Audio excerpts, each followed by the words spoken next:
السلام علیکم ورحمۃ اللہ وبرکاتہ۔ دوستو، بعض اوقات ہم نہ چاہتے ہوئے بھی زبان سے ایسے کلمات بول دیتے ہیں جو ہمیں ایمان سے خارج کر دیتے ہیں، یعنی ہمیں کافر بنا دیتے ہیں۔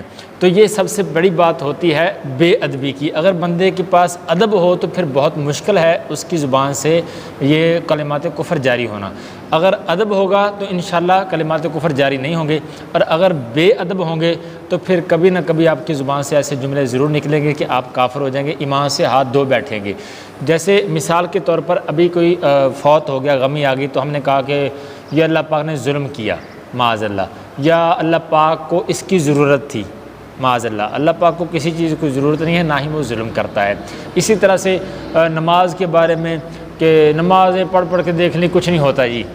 نماز پڑھنا نہ پڑھنا ایک ہی چیز ہے، وید قرآن ایک ہی چیز ہے، مسجد میں بھی اللہ ملتا ہے، مندر میں گرجا گھر میں بھی اللہ ملتا ہے۔ تو یہ ساری باتیں خصوصاً یہ جو ووٹوں اور نوٹوں کے چکروں میں، یعنی سبھی کو راضی کرنے کے لیے، یہ سارے دین ایک ہی جیسے ہیں، نہ سارے دین ایک ہی، سارے دین اللہ کو پسند ہے، نہ اللہ پاک کو ان الدین عند اللہ الاسلام، صرف اسلام پسند ہے۔ تو ایسی باتیں اب سب سے پہلے ادب سیکھیں، نماز کا، قرآن کا، اللہ کا، رسول کا، فرشتوں کا۔ جب ادب آ جائے گا تو انشاءاللہ کلمات کفر جاری نہیں ہوں گے، ورنہ پھر ایسے ہی کلمات نکلیں گے، یار نماز پڑھنے سے کیا ہوتا ہے، نماز وہ پڑھے جو ویلا بندہ ہے، روزے وہ رکھے جو جس کے پاس کھانے کے لیے کچھ نہیں ہے۔ تو پھر ایسی باتیں نکلتی ہیں اور ایمان سے بندہ خارج ہو جاتا ہے، اور خود کو پتہ نہیں چلتا۔ بعض لطیفے یا بعض قصے کہانیاں اس طرح سے بنائے ہوتے ہیں کہ وہ بندے کو کافر بنا دیتے ہیں، اللہ پاک کے بارے میں، فرشتوں کے بارے میں، قبر حشر کے بارے میں۔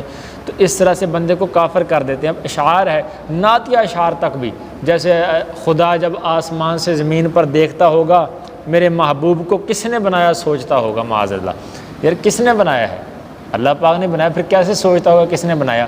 تو یہ ساری فضول لغویات ہیں، کفریہ کلمات، صریح کفر ہیں۔ تو ایسی باتیں تبھی آتی ہیں جب بے ادبی ہو۔ ادب والے بنیں، ادب سیکھیں، انشاءاللہ پھر یہ کلمات کفر سے بچے رہیں گے۔